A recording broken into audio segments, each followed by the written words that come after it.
पाण्याची खोली जशी जशी वाढत जाते तसा पाण्यावरचा दाबही वाढत जातो आणि पाण्यात विरघळलेल्या ऑक्सिजनचे प्रमाण आणखीन कमी आणि नगण्य होत जाते। मग समुद्रातील निवासी जलचर माशाच्या प्रजाती इतक्या कमी प्रमाणात विरघळलेल्या ऑक्सिजनवर कसे जगू शकतात? अर्थातच माशांना फक्त पाणी लागतं, ऑक्सिजन लागत नाही। जगण्यासाठी सर्व सजीवांना अनुकूल वातावरणाची गरज असते, केवळ ऑक्सिजनची गरज नसते। जीव कोशिका एरोबिक असतात, काही जीव कोशिका अनएरोबिक असतात, म्हणजे हवेच्या शिवाय सुद्धा जगणारे काही ऑक्सिजन असतो आणि 78% नायट्रोजन असतो। हे भूचर आणि खेचर जीवाच्या जीवनासाठी अनुकूल आहे। याचा अर्थ असा नाही की शरीरातील ग्रंथींना ऑक्सिजनची थेट गरज असते। प्राणी ज्या वातावरणात जन्माला येतो त्या वातावरणात जगतो। वातावरणात प्रतिकूल बदल झाले तर स्थूल शरीरात सूक्ष्म लिंगात्मा आपले अस्तित्व टिकवू शकत नाही। वर्तमानशास्त्राच्या मतानुसार जर रक्तात ऑक्सिजन विरघळण्याची खरोखर प्राकृतिक गरज असती तर रक्ताच्या प्रत्येक थेंबाला हृदयापासून फुफ्फुसापर्यंत स्वतंत्र रक्तवाहिन्याचे जाळे तयार करून प्रकृतीला तिथं नेण्याची काही गरज नव्हती। फुफ्फुस सुद्धा किडनी प्रमाणे थेट रक्तवाहिन्याशी कुठेही जोडून रक्तात ऑक्सिजन विरघळण्याचे काम करू शकले असते। मग हृदयाच्या 4 कप्प्याऐवजी केवळ 1 किंवा 2 चेंबरचा वापर करून शरीरात रक्ताभिसरण करणे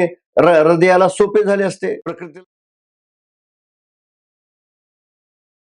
बालाघाट चॅनलला सबस्क्राईब करून लाईक आणि शेअर करावे।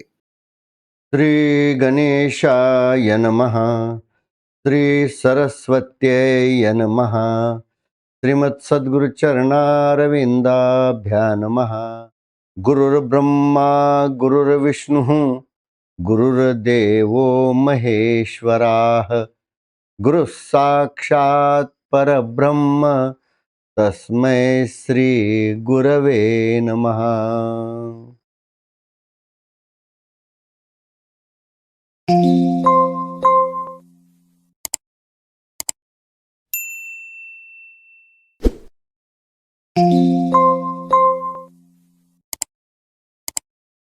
देह संवर्धन आणि विज्ञान या विषयावर आपण व्हिडिओच्या माध्यमाने आता आपण 5व्या प्रकरणात म्हणजे अतिशय महत्वाच्या प्रकरणामध्ये प्रवेश करत आहोत। या प्रकरणाचं चित्रीकरण गांभीर्याने श्रोत्यांनी पाहावं ही माझी त्यांना विनंती आहे। कारण प्राणायाम हा अष्टांग योगाभ्यासाचा अतिशय महत्वाचा अंग आहे। कारण यम नियम आणि आसन सिद्धी झाल्यानंतर प्राणायाम हा सगळ्यात महत्वाचा अंग आहे। त्यामुळं प्राणायाम सिद्धीवर या ठिकाणी आता आपण शरीरावर काय लाभ होतो, मनावर त्याचा कसा परिणाम होतो, या सगळ्या गोष्टीचा सविस्तर विचार आपण या ठिकाणी करणार आहोत। विशेष म्हणजे हे पुस्तक लिहिण्यासाठी किंवा या युट्यूबच्या श्रृंखलेला प्रक्षेपित करण्याचा जो उद्देश आहे सर्व श्रोत्यांना समजावून सांगण्याचा आहे। अद्यापपर्यंत आपण सगळ्या गोष्टी त्या मागील 4 प्रकरणामध्ये सविस्तरपणे पाहिलेल्या आहेत। पहिल्या प्रकरणामध्ये आपण हे शरीराची जडणघडण होते कशी, शरीर घडते कसे, शरीर संघटना संकलित होते कशी, प्रकृती त्याची उत्पत्ती करते कशी, त्यानंतर याच प्रकृती याच शरीराची संघटना जोपासते कशी, त्याचं पालन पोषण करण्यासाठी काय अन्न पुरवठा करते, कोणत्या प्रकारच्या अन्नाचा विनियोग आपलं शरीर करू शकतं आणि 100% त्याचा लाभ शरीर कसं घेतं आणि त्याच्यामध्ये ऊर्जा निर्मिती कशी होते, या सगळ्या गोष्टीचा उहापोह आपण दुसऱ्या प्रकरणामध्ये केलेला होता। त्यानंतर आपण अन्नाचा विनियोग करणाऱ्या संस्था ज्या आहेत, शरीरामध्ये अंतर्गत संस्था ज्या काय आहेत कशा चालतात, रक्ताभिसरण संस्था कशी चालते, संवेदनशील वाहनाची संस्था कशी चालते किंवा श्वसन संस्था कशी चालते, या सगळ्या गोष्टी आपण तिसऱ्या प्रकरणामध्ये पाहिल्या होत्या। आणि 4थ्या प्रकरणामध्ये मनुष्याने सगळ्यात चांगलं ध्येय कोणतं समोर ठेवावं आणि सर्वात सदाचरण चांगल्या प्रकारे कसं आचरण करावं याविषयी आपण सविस्तर चर्चा आपण केलेली आहे। म्हणून प्राणायामाद्वारे शरीर आणि मनात नेमकी कोणती रासायनिक क्रिया घडते याविषयी आपण विज्ञानाच्या आधाराने संपूर्णतः सखोलपणे समजावून सांगणार आहोत। अर्थात वर्तमान स्थूल शरीर मनुष्य स्वतः कसे सांभाळू शकेल, कारण हे प्रकृतीने घडवलेलं आहे, प्रकृतीच ते सांभाळते, हे सगळं प्रकृतीचं स्वाधीन आहे। मग आपल्या हातात काय आहे किंवा आपल्याला काय याच्यामध्ये मदत करता येते काय, आपण स्वयंस्फूर्तीने या शरीराचा सांभाळ करू शकतो का, याविषयीही आपण सविस्तर चर्चा या ठिकाणी करणार आहोत। आणि शरीराला मरेपर्यंत आपल्याला निरोगी ठेवण्यासाठी काय उपाययोजना करता करता येतात का, हे शरीर निरोगी स्वस्थ कसं ठेवायचं याविषयी आपण सविस्तर चर्चा करा. म्हणजे विशेष म्हणजे या प्राणायाम म्हणजे काय आहे आणि प्राणायाम या क्रियेमध्ये नेमकं काय घडतं शरीरामध्ये याविषयी आपल्या आध्यात्मिक शास्त्रामध्ये मनुस्मृतीमधला हा श्लोक आहे. आणि विशेष म्हणजे या मनुस्मृतीमध्ये हा श्लोक असं सांगतो की या प्राणायामाने सर्वेंद्रियाचे सर्व दोष नष्ट होतात. जर प्राणायाम जर व्यवस्थित सिद्ध केला आणि प्राणायाम करण्याचे व्यसन आणि सवय माणसाने जर लावून घेतलं तर हे इंद्रियामधले जे दोष आहेत, जे विकार इंद्रियाला पिडतात, ते विकार नष्ट होतात. तो श्लोक असा आहे, दह्यन्ते मायमानानां धातूनां हि यथा मलाः तथेंद्रियाणां दह्यन्ते दोषाः निग्रहात्. म्हणजे यथा मायम धातूनां अनानां मलाः दह्यन्ते तथा निग्रहात इंद्रियानां दोषाः दह्यन्ते. आता मायम म्हणजे काय, तर तापवल्याने किंवा गरम केल्याने किंवा अग्नीत दहन केल्यामुळं धातूचा मल निघून जातो. जसं आपण सोनं शुद्ध करण्यासाठी त्याला वारंवार अग्नीमध्ये तळत असतो आणि मग त्या अग्नीमध्ये सोन्या जळत नाही, परंतु त्यामध्ये मिक्स झालेले अन्य धातू आहेत किंवा मल आहे ते जळून नष्ट होतात. म्हणजे प्राणायामाने सुद्धा तीच क्रिया शरीरामध्ये होती. प्राणायाम करण्याचा जर निग्रह माणसाने केला तर इंद्रियातील सर्व दोष, सर्व मल क्षीण होऊन स्वच्छ आणि निर्मळ होतो आणि शरीर स्वच्छ झाल्यानंतर निरोगी आणि स्वस्थ राहतं. म्हणून शरीर शुद्धीसाठी रोज नित्य निग्रहाने निश्चयात्मक निर्णयाने ठामपणे प्राणायाम करणे आवश्यक आहे. आता आणखीन एक प्रश्न निर्माण होतो की प्राणायाम का करावा, हा सर्वांना पडलेला प्रश्न असतो. कारण याचं संपूर्ण शास्त्रीय वैज्ञानिक विश्लेषण या प्रकरणामध्ये आपण सविस्तर सांगणार आहोत आणि म्हणून हे श्रोत्यांनी या प्राणायाम संबंधीचे सर्व भाग पूर्णतः गांभीर्याने समजून विशेषतः हे पूर्ण भाग पाहावेत आणि प्राणायाम का करायचं याची गरज खरी काय आहे हे समजून जाणून आपल्याला घेता येईल. अर्थात पहिला प्रश्न विचारायचा म्हटलं तर प्राणायाम आणि श्वास यामधला फरक काय आहे, यासाठी ज्ञानेश्वर महाराजांनी ज्ञानेश्वरीमध्ये एक ओवी लिहिलेली आहे, जे श्वासोच्छ्वासावरी होत निजेलिया ही वरी काही न करणे याची परी होती जयाची. म्हणजे मनाच्या नकळत स्वयंचलितपणे फुफ्फुसात चंद्र सूर्य नाडीतून जो वायूचा प्रवाह चालतो, अर्थात झोपेत सतत श्वास चालू राहतो. झोपला म्हणून श्वासामध्ये खंड पडत नाही, ते स्वयंचलित यंत्रणा प्रकृती चालवत असते. त्या स्वयंचलित क्रियेला श्वासोश्वास समजावा. श्वासोश्वास हा अचेतन मनावस्थेत घडत असतो किंवा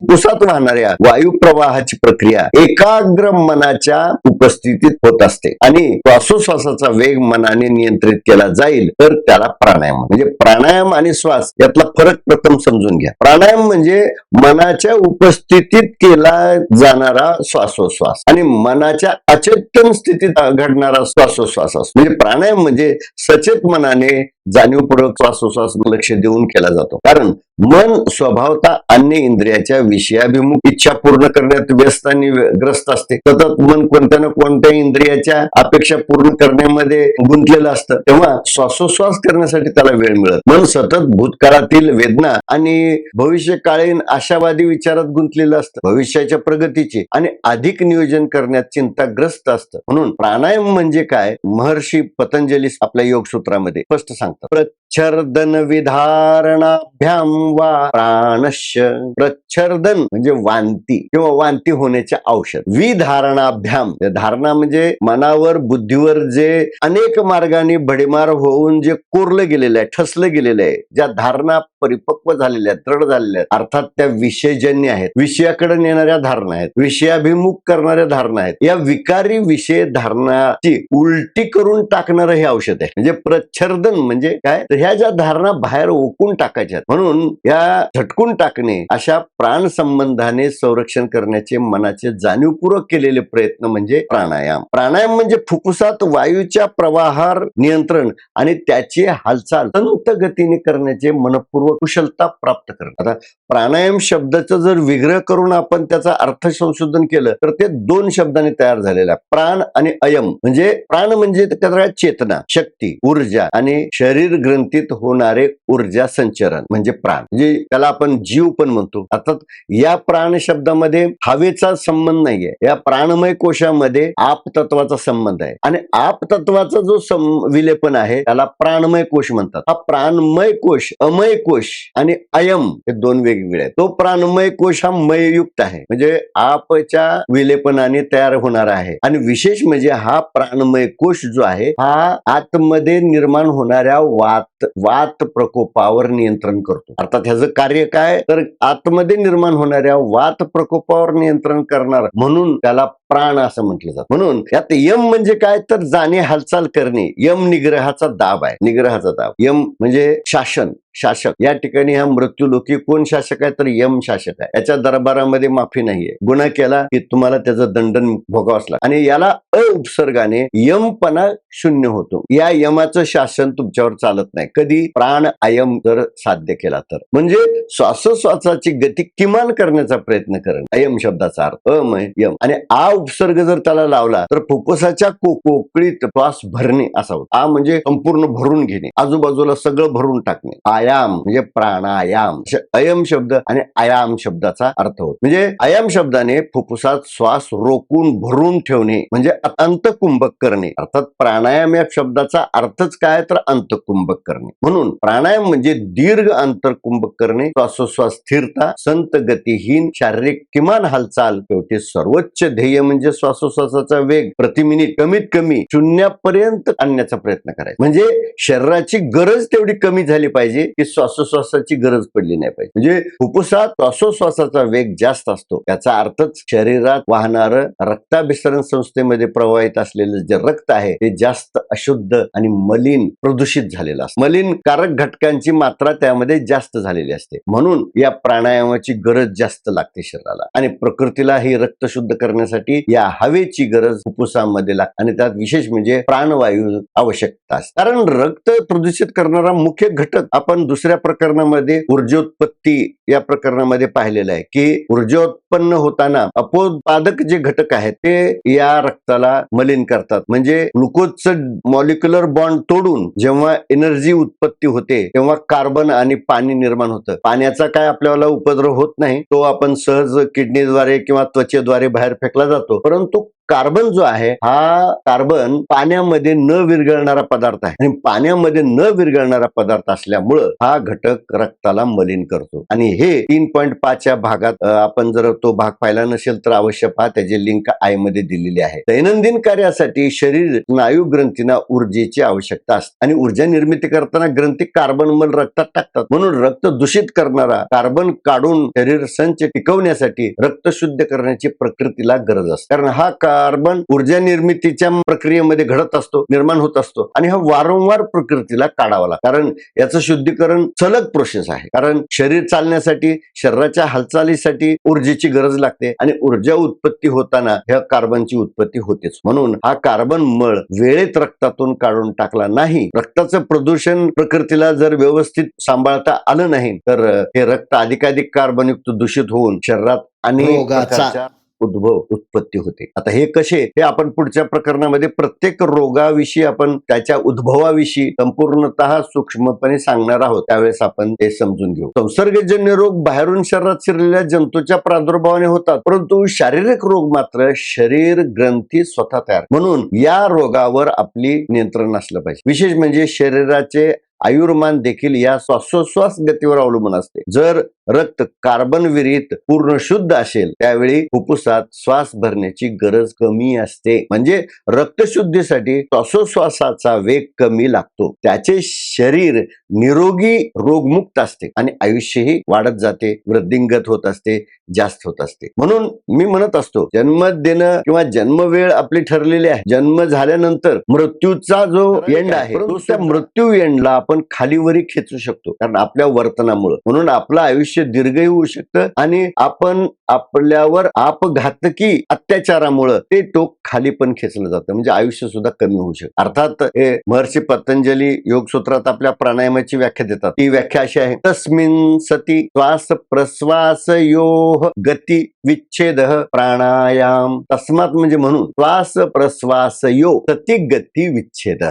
सती जाण्याचा आवेश जो आहे त्याच्यामध्ये विच्छेद निर्माण करणं. सती म्हणजे स्वतःला नष्ट करण्याची प्रवृत्ती. सतीची जी प्रथा आपण म्हणतो की पती वारल्यानंतर तिच्या सरणात उडी घेणं, ही जी आवेग आहे त्या पत्नीचा, आपल्याला पती बरोबर सरणामध्ये प्रवेश करायचा आहे, हा आवेग म्हणजे स्वतःला नाश करून घेण्याचा आहे. म्हणजे जेव्हा चांगला श्वास असतो तो श्वास आतमध्ये सती जातो आणि स्वतःला नष्ट करून घेतो, अशी यामध्ये भावना आहे. म्हणजे म्हणून प्राणायाम म्हणजे काय, तर खरोखर आपण जाणीवपूर्वक सती जाणं असं आहे. आता नकळतपणे सती जाणारे वेगळा भाग आहे, म्हणजे श्वासोश्वास असतो. म्हणजे विच्छेद म्हणजे मनोपस्थित प्राणायाम जाणून बुजून खंडित कमी करणे, विलंब करणे, निलंबित करणे. म्हणजे प्राण नियमनात श्वास घेणे म्हणजे पूरक, कुंभक, रोखणे, श्वास सोडणे, रेचक या तिन्ही आवर्तनाचा समावेश होतो. म्हणजे मनाच्या उपस्थितीत श्वासोश्वास मंदावणे. जसे जसे रक्तातील कार्बन धूळ कमी होऊन रक्त शुद्ध होते, तसे तसे रक्त शुद्धीसाठी प्राणवायूची गरज सुद्धा कमी लागते. म्हणजे श्वासाची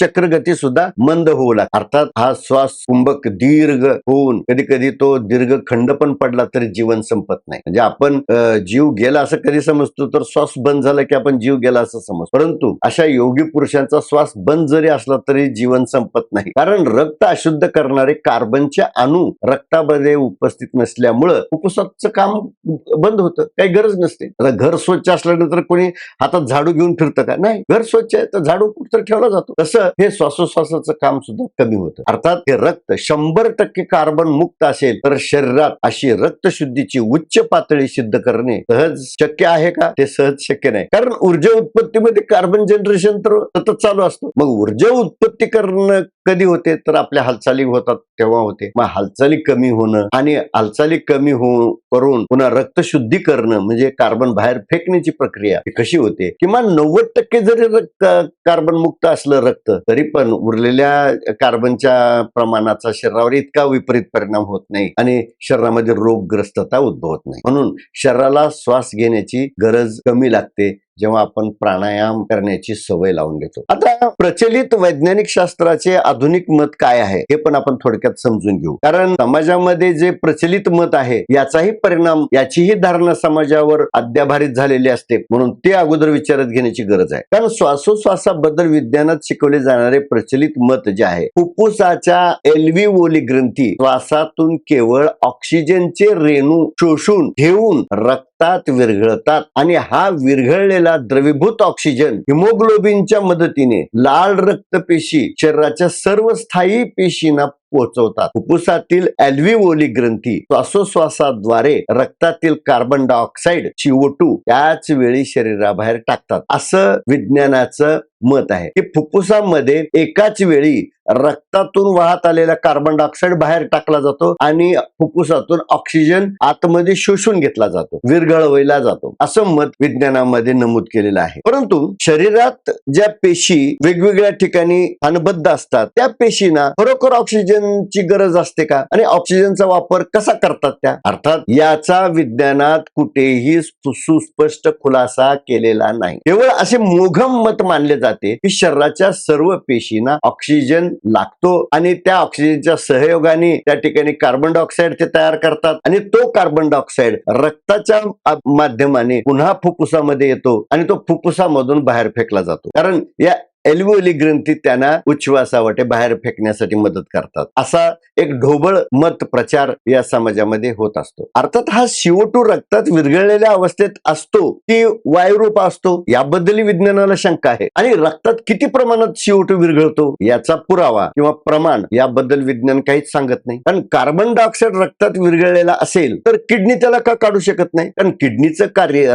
रक्तामधील जलविद्राव्य घटक आहेत, पाण्यामध्ये विरघळलेले जे सर्व रसायन आहेत ते किडनी काढते, किडनीचं काम आहे ते. कारण रक्तशुद्धीचे 2 प्लॅट आपल्या शरीरामध्ये आहेत, एक किडनी आणि एक फुफ्फुस. किडनी फक्त पाण्यात विरघळणारे घटक काढते आणि फुफ्फुस पाण्यात न विरघळणारा हा कार्बन फक्त काढण्यासाठी फुफ्फुसात येतो. हे माझं मत पुढे मी सिद्ध करतो. जर कार्बन डायऑक्साईड वायुरूप असेल तर तो रक्तात राहणे शक्य आहे का? वायुरूप दशेमध्ये कोणता घटक रक्तात राहतो का? कारण वैज्ञानिक सिद्धांत हा कितपत खरा आहे, म्हणजे वैज्ञानाचं जे वरी मी सांगितलेलं मत आहे हे खरोखर सत्य मानायचं मानायचं का? श्वासोश्वासाच्या आवर्तनात घडणाऱ्या या लोकप्रिय प्रचलित काल्पनिक विधानाला कितपत सत्य मानायचं? कारण विज्ञानानुसार फुफ्फुसाच्या अल्व्हिओली ग्रंथी एकाच वेळी रक्तातून कार्बन डायऑक्साईड बाहेर टाकतात आणि हवेतील ऑक्सिजन अणु शोषून आतमध्ये रक्तामध्ये विरघळवतात. अल्व्हिओली ग्रंथी एकाच वेळी या दोन क्रिया कशा करू शकतात? मनाला सुद्धा एक काम एक वेळेला करता येतं, दोन कामं तो मन करू शकत नाही. मग हे अल्व्हिओली ग्रंथी एवढ्या एक्सपर्ट कशा की ती दोन कामं एकाच वेळी करू शकते? कारण तिथं तर क्षणाचा अवधी असतो, एका क्षणामध्ये ते सगळ्या घटना कराव्या लागतात. कारण एक ठोक्याचा काळ म्हणजे एक सेकंदापेक्षा कमी आहे. म्हणजे आजही विज्ञानाला हे स्पष्ट करून सांगता येत नाही. तरी वैद्यकीय क्षेत्रात हा मोघम मत प्रचार प्रसिद्ध केला जातो. सध्या तरी शरीरात प्राकृतिक वर्तन असेच घडते असं विज्ञानाने गृहीत धरलेलं आहे आणि त्याचाच प्रचार, त्याचेच व्हिडिओ, रेस्पिरेटरी सिस्टीमची अॅनिमेशन हे सगळं दाखवलं जातं. कारण परंतु शरीरात अरबो खरबो ग्रंथींना रक्तात विरघळलेला ऑक्सिजन कसा पुरवला जातो? द्रवीभूत ऑक्सिजन सर्व पेशीसाठी कसा पुरेसा होतो? या काल्पनिक कल्पनेशिवाय शास्त्रज्ञ कोणताही आधारभूत पुरावा देत नाही. अर्थात हे तार्किक मत वैद्यक शास्त्रातील सर्व विद्वान सत्य का मानतात हे मला सांगता येत नाही, पण घडतं मात्र असंच. येथे एक गोष्ट विचारात घ्यायची आहे. श्वासक्रियेमध्ये हवा फुफ्फुसात भरली जाते, त्यामध्ये 21% ऑक्सिजनचे रेणू असतात आणि उर्वरित 78% म्हणजे 78% नायट्रोजन असतात. बाकी एखाद दुसरा टक्का जो असतो ते अन्य वायूंनी भरलेला असतो, म्हणजे कार्बन डायऑक्साईड म्हणा किंवा अन्य सल्फर, गंधक वगैरे जे काय वायुरूप असतात ते फक्त 1% मध्ये असतात. फुफ्फुसाच्या पोकळीत भरलेल्या या हवेत विखुरलेले 21% ऑक्सिजन रेणू असतात. म्हणजे फुफ्फुसाची पोकळी तशी मोठी असते, हवेत भरलेला फुगा फुगल्यानंतर पोकळी निर्माण होते आणि मग प्रश्न निर्माण होतो की हवेमध्ये हे ऑक्सिजनचे रेणू मुक्त असतात. अर्थात त्या हवेमधल्या ऑक्सिजनच्या रेणूला कसं कळतं की त्या अल्व्हिओली ग्रंथीच्या पडद्याला जाऊन चिटकायचे? कारण पडद्याला चिटकल्याशिवाय तर त्यांना शोषलं जाऊ शकत नाही. असं अल्व्हिओली ग्रंथीकडे शक्ती नाही की ऑक्सिजनलाच फक्त खेचून घेणार हवेतून. हा मोठा प्रश्न आहे. कारण फुफ्फुसात पोकळी फार मोठी असल्यामुळं अल्व्हिओली ग्रंथी मेम्ब्रेनला ऑक्सिजनचे रेणू चिटकल्याशिवाय ते आतमध्ये शोषले जाऊ शकत नाहीत. म्हणून विद्यार्थ्यांना शाळा कॉलेजमध्ये शिकवणारे सर्वश्रुत विज्ञान शाखेचे शिक्षक असतात ते असं सांगतात की 21% पैकी फक्त 4% ऑक्सिजन विरघळतो. म्हणजे बाय परम्युटेशन कॉम्बिनेशनच्या पद्धतीनं हा ऑक्सिजन जो चिकटतो तो शोषला जातो एरिएशन पद्धतीनुसार, असं एक गृहीत धरलं जातं. हा विरघळलेला ऑक्सिजन रेणू शरीरातील कोट्यावधी अरबो खरबो ग्रंथीपर्यंत कसा पोहोचतो, आतील शरीरातील पेशी शोषलेल्या ऑक्सिजनचा वापर कसा करतात याचं स्पष्टीकरण तर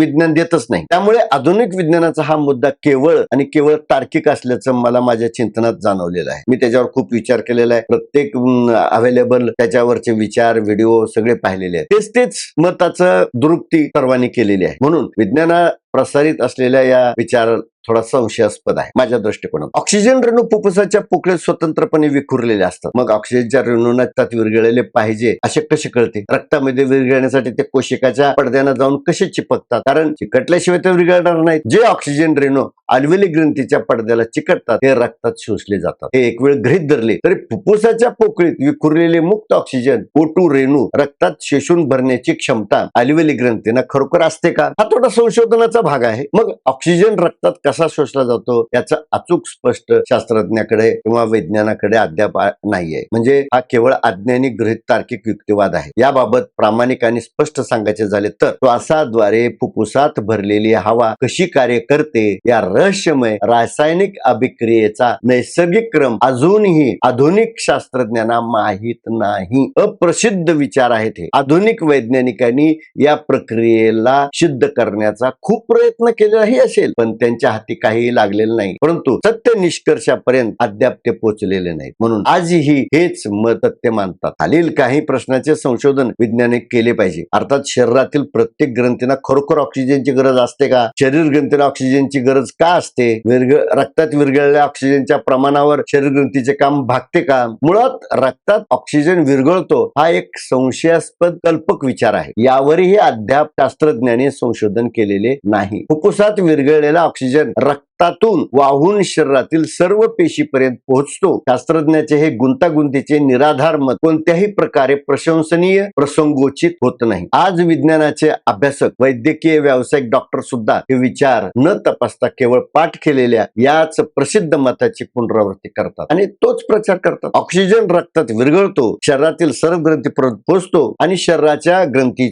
CO2 तयार करतात. हा CO2 रक्तवाहिन्यातून फुफ्फुसात वाहत येतो आणि उच्छवासावाटे फुफ्फुसातून बाहेर फेकला जातो. परंतु वायू परिवर्तनाचा हा रासायनिक क्रम अयोग्य आणि निराधार आहे. हे मत मी खूप जबाबदारीने बोलत आहे. हे श्रोत्यांनी गंभीरपणे लक्षात घ्यावे आणि म्हणून मी थोडं वारंवार रिपिटेशन करत आहे. आपल्या पहिल्या धारणेला थोडंसं डिस्टर्ब करणार आहे, छेद करणार आहे, पण हे व्यवस्थित ऐकून समजून घ्या. यासाठी विज्ञानाने प्रसिद्ध केलेले पुरावे मी आता देत आहे. विज्ञानाचेच पुरावे मी देतो. आता मला एक सांगा, रक्त म्हणा किंवा पाण्यात म्हणा, रक्तामध्ये 99% पाणीच असतं. म्हणजे 1-2% अन्नद्रव्य वगैरे किंवा काही लाल पेशी, पांढऱ्या पेशी अशा यांचं समूहाने जवळपास 90% पाणी भरलेलं असतं. आता या पाण्यात जो ऑक्सिजन विरघळण्याची कमाल प्रमाण क्षमता इंटरनेट विज्ञानाच्या उपलब्ध माहिती भांडारात मी तपासली तर असे निदर्शनात येत की पाण्यात विरघळलेल्या ऑक्सिजनचे प्रमाण प्रति दशलक्ष पाण्याच्या म्हणजे H2O रेणू मागे फक्त 10 O2 रेणू एवढेच असते. आता हे विज्ञानाने प्रमाण दिलेलं आहे बरं, हे मी संशोधन केलेलं नाही. जेव्हा हे विज्ञानाचं जर प्रमाण गृहीत धरलं तर हे प्रमाण खूप अल्प आहे. अर्थात त्यापेक्षा जास्त ऑक्सिजन पाण्यात किंवा रक्तात विरघळूच शकत नाही. तसेच पाण्यातील विद्राव्य ऑक्सिजन क्षमता दाब आणि तापमानाशी संबंधित असते. म्हणजे गोड्या पाण्यात विरघळलेल्या ऑक्सिजनचे प्रमाण जर 0 डिग्री सेल्सिअसला तापमानाला तपासले तर 14.6 मिलीग्रॅम प्रति लिटर सापड. म्हणजे प्रत्येक लिटरला म्हणजे 1000 मिलीग्रॅमला 14.6 मिलीग्रॅम अगदी 0 डिग्री टेम्परेचर तापमानाच्या पाण्याला तपासलं तर सापड. तेच तापमान 20 डिग्री तापमानाच्या पाण्याला शोधलं तर ते एकदम 8.9 मिलीग्रॅम प्रति लिटर होते. तापमान वाढलं की त्याची विद्राव्य क्षमता कमी होते आणि मधला ऑक्सिजन हवेत रिलीज होतो. आता आपलं शरीर जर 37 डिग्रीला सामान्य शरीर तापमानाच्या ठिकाणी तर हे प्रमाण 6 मिलीग्रॅम प्रति लिटर पर्यंत कमी येतं. मग सामान्य माणसाचे रक्त साधारण 7 ते 9 लिटर असते. सामान्य माणसाच्या रक्तवाहिन्यामध्ये प्रवाहित होणाऱ्या रक्ताचा जो साठा आहे, व्हॉल्यूम आहे ते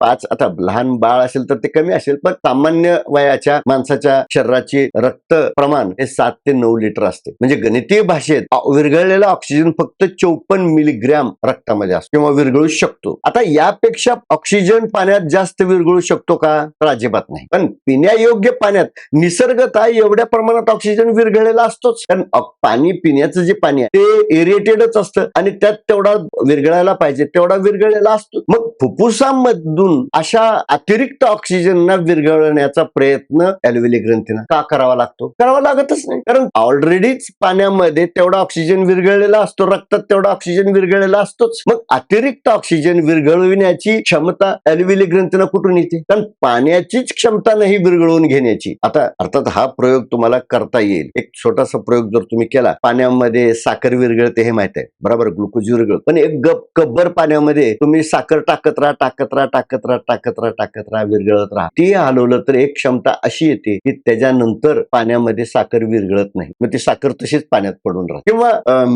समुद्राच्या पाण्यामधून मीठ तयार करण्याची प्रक्रिया पण तशीच आहे. पाण्याला वाफ रूपानं कमी केलं जातं आणि मिठाचं प्रमाण वाढत जातं आणि शेवटी मिठाचे क्रिस्टल तयार होतात पाण्यामधूनच, कारण विरघळू शकत नाही पाण्यामध्ये जास्त. तसं ऑक्सिजनचं सुद्धा आहे. आता रक्तात विरघळलेला ऑक्सिजन किडनीद्वारे मूत्र स्वरूपात बाहेर पडू शकतो. समजा त्याची गरज नसेल पडली किंवा अतिरिक्त झाला तर पडू शकतो तो, कारण विरघळलेला कुठलाही घटक किडनी काढू शकतो. मग 37 सेंटीग्रेड तापमानाला शरीराच्या रक्तात ऑक्सिजन किंवा कार्बन डायऑक्साईड विरघळलेल्या स्वरूपात रक्तात राहू शकतो का? हा मुख्य प्रश्न आहे. अर्थात कोणतेही वायुरूप घटक रक्तात राहू शकत. एक लक्षात, रक्तामध्ये कुठलाही वायुरूप घटक राहू शकत नाही. एकतर तो पाण्यात विरघळलाच पाहिजे, नाहीतर तो रक्तात राहू शकत. मग अशी वैचारिक संदिग्धता विज्ञान कसं सहन करतं? समुद्री जलचराचा जर विचार केला, समुद्री पाण्यामध्ये जिवंत राहणारे जे जीव आहेत, माशाच्या जाती प्रजाती आहेत, या संबंधाने जर बोलायचं झालं तर समुद्राच्या पाण्याची खोली जशी जशी वाढत जाते तसा पाण्यावरचा दाबही वाढत जातो आणि पाण्यात विरघळलेल्या ऑक्सिजनचे प्रमाण आणखीन कमी आणि नगण्य होत जाते. मग समुद्रातील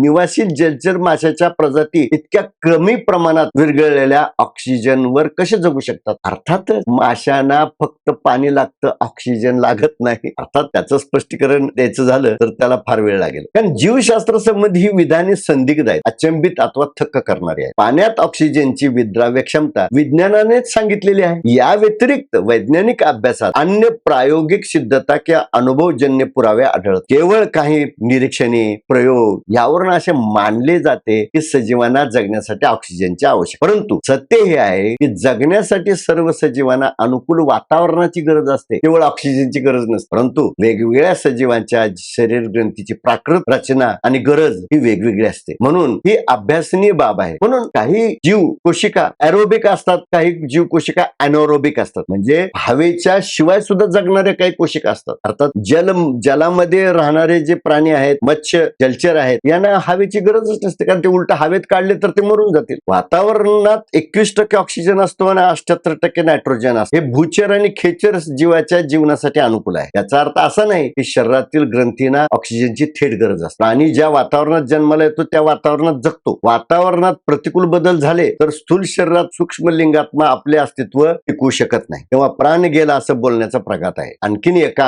अंगाने याचा विचार सांगायचा झाला तर वर्तमान शास्त्राच्या मतानुसार जर रक्तात ऑक्सिजन विरघळण्याची खरोखर प्राकृत गरज असती तर रक्ताच्या प्रत्येक थेंबाला हृदयापासून फुफ्फुसापर्यंत स्वतंत्र रक्तवाहिन्याचे जाळे तयार करून प्रकृतीला तिथं नेण्याची काही गरज नव्हती. फुफ्फुस सुद्धा किडनी प्रमाणे थेट रक्तवाहिन्याशी कुठेही जोडून रक्तात ऑक्सिजन विरघळण्याचे काम करू शकले असते. मग हृदयाच्या 4 कप्प्याऐवजी केवळ 1 किंवा 2 चेंबरचा वापर करून शरीरात रक्ताभिसरण करणे हृदयाला सोपे झाले असते. प्रकृतीला ते पर्याय होता. एका वाहिनीने रक्त आले असते आणि दुसऱ्या वाहिनीने शरीरात गेले असते. हे सोपं समीकरण हृदयाला झालं असतं. मग प्रकृतीला हृदयात 4 कप्पे करण्याची गरज का पडली? गरजच नव्हती. सरळ पद्धतीने ऑक्सिजन रक्तात विरघळणे सोपे झाले असते. त्याचप्रमाणे रक्तात विद्राव्य कार्बन डायऑक्साईड देखील किडनीला शरीरातून बाहेर काढून टाकता आला असता. परंतु या विज्ञान कथित वैचारिक गोष्टीचं सखोल चिंतन केलं तर हे विज्ञानाचे अध्यारोपित मत अपूर्ण आहे, खोटं आहे